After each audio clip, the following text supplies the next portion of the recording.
Assalamu Walaikum. Hello friends, how are you? Welcome back to my another video. In this video, I am going to show you how to make cell borders darker in Microsoft Excel. Let's get started. At first, you have to open your Excel workbook. We can see here many border. Now we want to make the cell border darker. At first, select the cell. Which cell we want to make the border darker.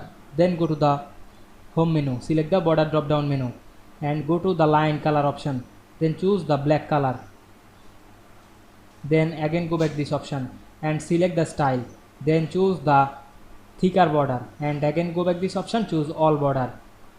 Then we can see we make the cell border darker easily. We go to the file menu, select the print option and check the preview.